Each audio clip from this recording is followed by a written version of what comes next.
Unless we stand up and realize this and demand change, we are going to have to endure the same level of pain as Argentina to get to the point where we actually instigate change. We're already at stagnation, a lack of productivity because of a lack of incentives. Is Canada becoming a socialist nightmare? Well, if you look at Javier Milei's speech at the World Economic Forum in Davos, it is undeniable to draw the parallels between what he defines as socialism and what is going on in Canada today, and things that we have talked about on this very channel, which are major problems here in Canada. So let's get right into it, and this should be a wake-up call for a lot of people. Since the year 1800 onwards, with population multiplying by 8 or 9 times, per capita GDP grown by over 15 times. So there are growing returns, which took extreme poverty from 95% to 5%. However, the presence of growing returns involves concentrated structures, what we would call a monopoly. How come then that something that has generated so much well-being for the neoclassical theory is a market failure? Neoclassical economists think outside of the box. When the model fails, you shouldn't get angry with reality, but rather with the model and change it. The dilemma faced by the neoclassical model is that they say they wish to perfect the functioning of the market by attacking what they consider to be failures. But in so doing, they don't just open up the doors to socialism, but also go against economic growth. An example, regulating monopolies, destroying their profits and destroying growing returns automatically would destroy economic growth. In other words, whenever you want to correct a supposed market failure inexorably, as a result of not knowing what the market is, or as a result of having fallen in love with a failed model, you are opening up the doors to socialism and condemning people to poverty.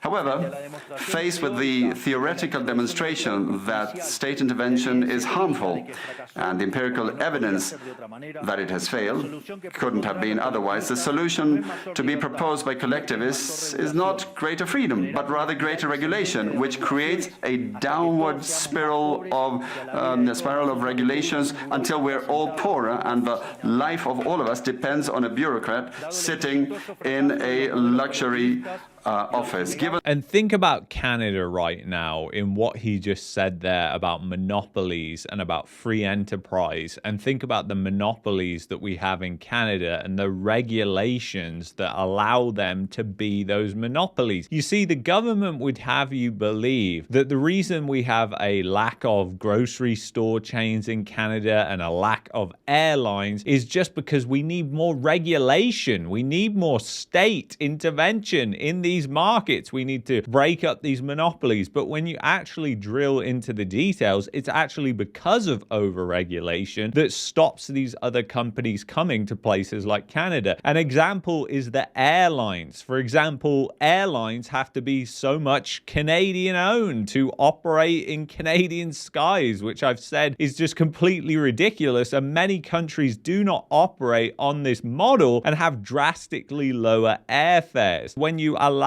only Canadian companies to fly from, let's say, Calgary to Toronto, then what happens? You only then have a few number of players that are actually Canadian owned with the funds, with the backing to be able to do it. And a lot of those are, guess what? They're backed by the state in some way, like even through the Canada pension plan. It gets even more interesting about other points here. So the dismal failure of collectivist models and the undeniable advances in the free world, socialists were forced to change their agenda. They left behind the class struggle based on the economic system and replaced this with other supposed social conflicts which are just as harmful to life as a community and to economic growth. The first of these new battles was the ridiculous and unnatural fight between man and woman. Libertarianism already provides for equality of the sexes. The cornerstone of our creed says that all humans are created equal, that we all have the same unalienable rights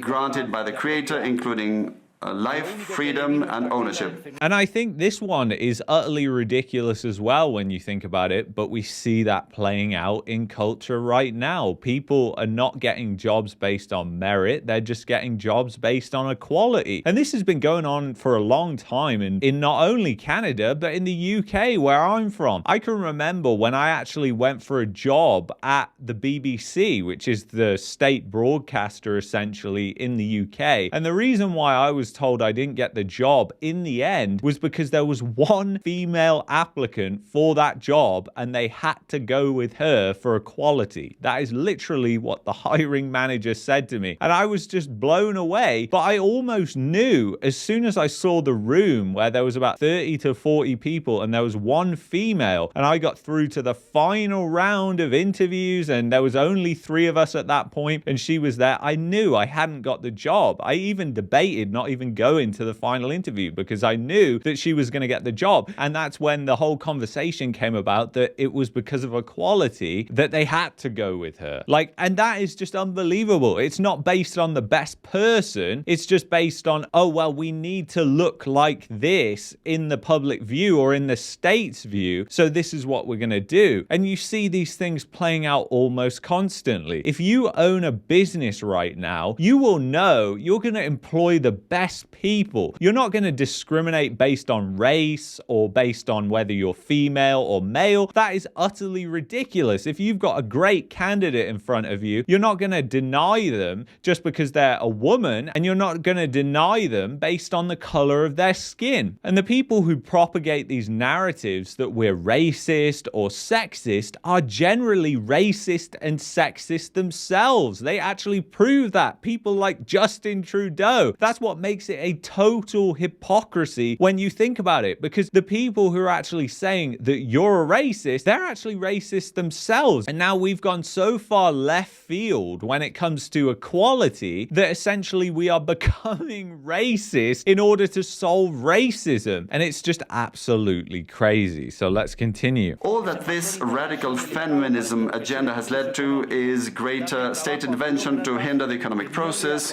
giving a job to bureaucrats who have not contributed anything to society. Examples, ministries of women or international organizations devoted to promoting this agenda. Another conflict presented by socialists is that of humans against nature, claiming that we human beings damage the planet, which should be protected at all costs, even going as far as advocating for population control mechanisms or the bloody abortion agenda. Unfortunately, these harmful ideas have taken a strong hold in our society. Neo-Marxists have managed to co-opt the common sense of the Western world, and this they have achieved by appropriating the media, culture, universities, and also international organizations. The latter case is the most serious one, probably, because these are institutions that have enormous influence on political and economic decisions of the countries that make up the multilateral organizations. Fortunately, there's more and more of us who are daring to make our voices heard, because we see that if we don't truly and decisively fight against these ideas, the only possible fate is for us to have increasing levels of state regulation, socialism, poverty, and less freedom, and therefore will be having worse standards of living.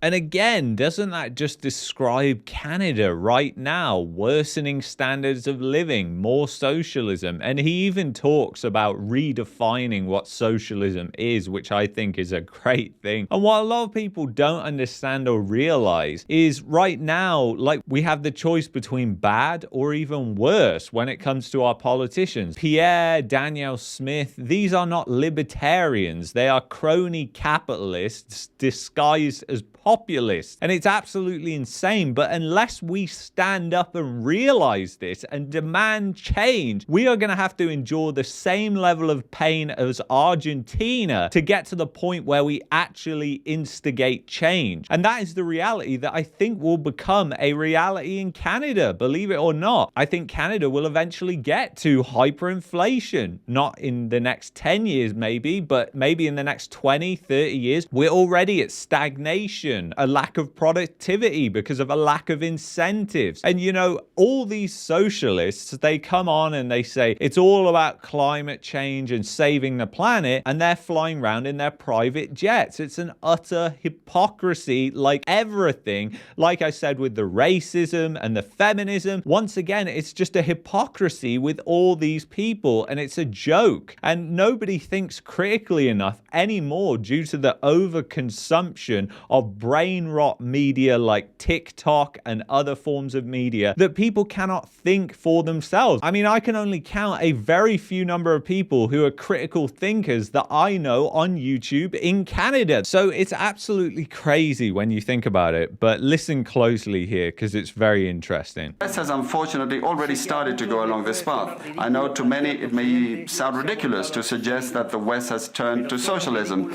but it's only ridiculous if you only limit yourself to the traditional economic definition of socialism, which says that it's an economic system where the state owns the means of production. This definition, in my view, should be updated in the light of current circumstances. Today, states don't need to directly control the means of production to control every aspect of the lives of individuals.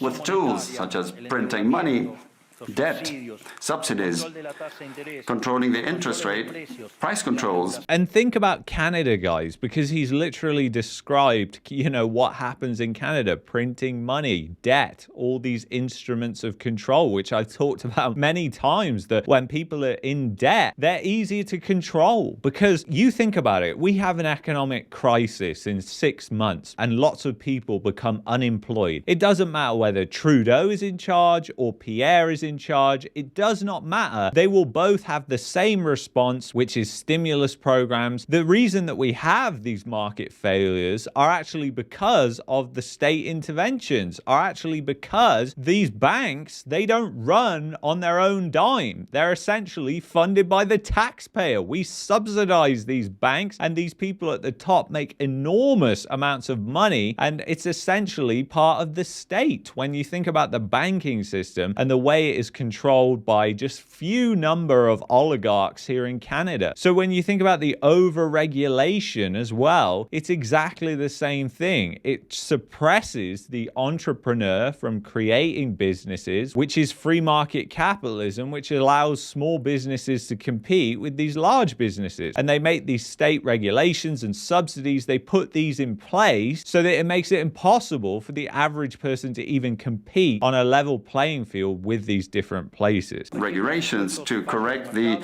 so-called market failures, they can control the lives and fates of millions of individuals. This is how we come to the point where, by using different names or guises, a good deal of the generally accepted political offers in most Western countries are collectivist variants, whether they proclaim to be openly communists, fascists, Nazis, socialists, social democrats, national socialists, Democrat Christians, Christian Democrats, neo-Keynesians, progressive, populist, nationalists, or globalists.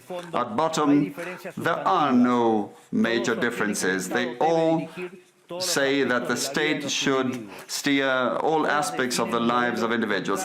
And think about that, guys, because I like to put it in the context of Pierre, because he is a populist. Danielle Smith was a populist as well. So have they done anything different? Are they doing anything different? I mean, Pierre is the one who's basically saying the government's going to fix all your problems. I'm going to fix all your problems. And then I think about Danielle Smith, which is about as close as you're going to get to a libertarian in Canada. Scott Moe and Danielle Smith are probably the most libertarian politicians in Canada, even though they're not libertarians, in my opinion. They're the closest to it. And Danielle Smith did stimulus. She did stimulus programs, you know.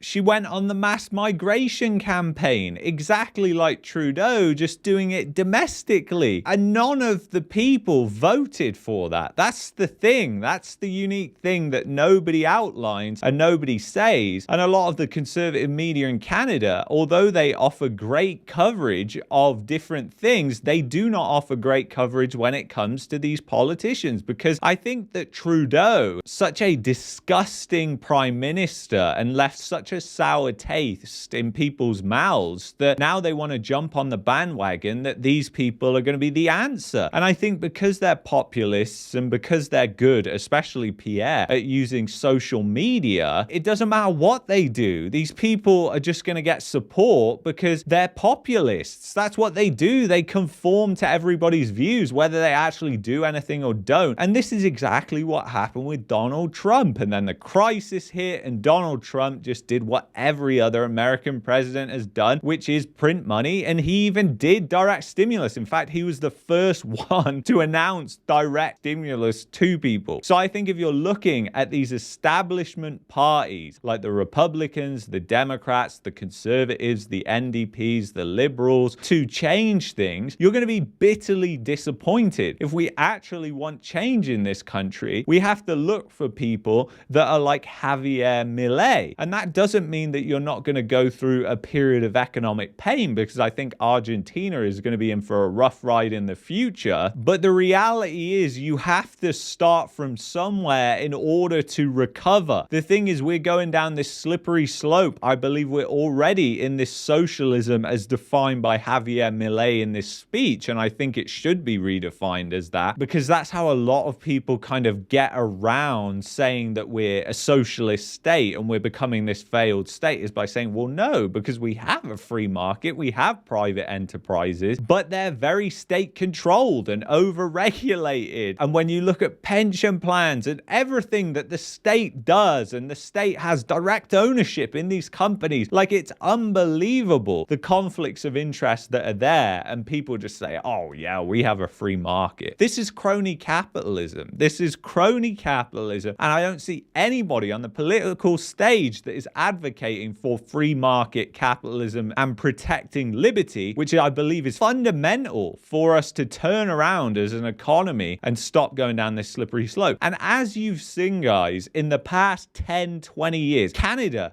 has headed down this slippery slope very, very quickly. And you cannot deny that a lot of the people that are in positions of power, even Pierre, were in government, and they instigated things in the past that have contributed towards this, and Trudeau especially has contributed towards this agenda. All defend a model contrary to that one which led humanity to the most spectacular progress in its history. We have come here today to invite the rest of the countries in the Western world to get back on the path of prosperity, economic freedom, limited government, and unlimited respect for private property are essential elements for economic growth. And the impoverishment produced by collectivism is no fantasy, nor is it an inescapable fate. And just look at the poverty, guys. Just look, go to your downtown cores. There's tent cities everywhere. There's people shooting up drugs. Speak to a psychotherapist and see how their work has skyrocketed because we have a mental health crisis. So if you're ever in doubt, go to your local downtown core and take a look around, because you will be shocked. The reality that we Argentines know very well. We have lived through this. We have been through this, because as I said earlier, ever since we decided to abandon the model of freedom that had made us rich, we have been caught up in a downward spiral, as part of which we are poorer and poorer day by day.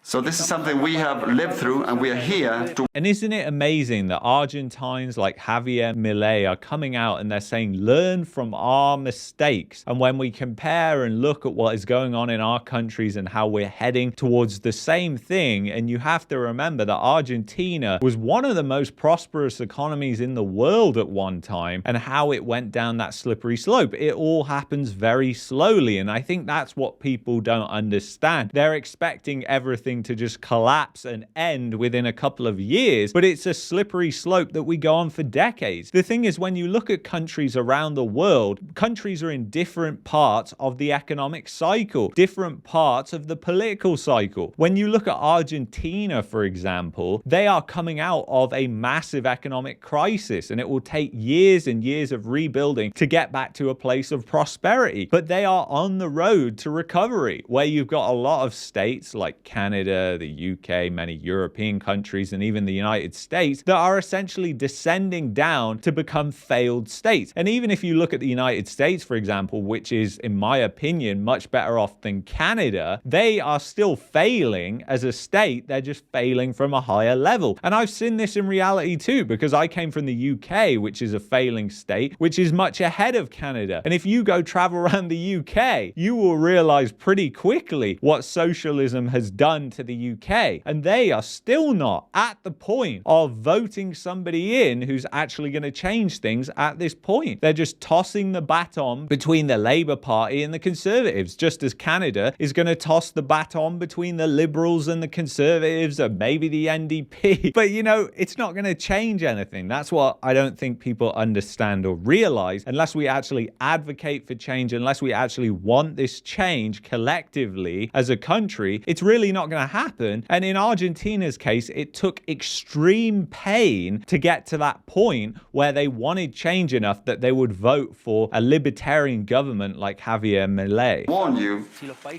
about what can happen if the countries in the Western world that became rich through the model of freedom stay on this path of servitude. The case of Argentina is an empirical demonstration that no matter how rich you may be or how much you may have in terms of natural resources or how skilled your population may be or educated or how many bars of gold you may have in the central bank, if measures are adopted that hinder the free functioning of markets, free competition, free price systems, if you hinder trade, if you attack private property, the only possible fate is poverty. In concluding, I would like to leave a message for all business people here and for those who are not here in person but are following from around the world. Do not be intimidated either by the political class or by parasites who live off the state.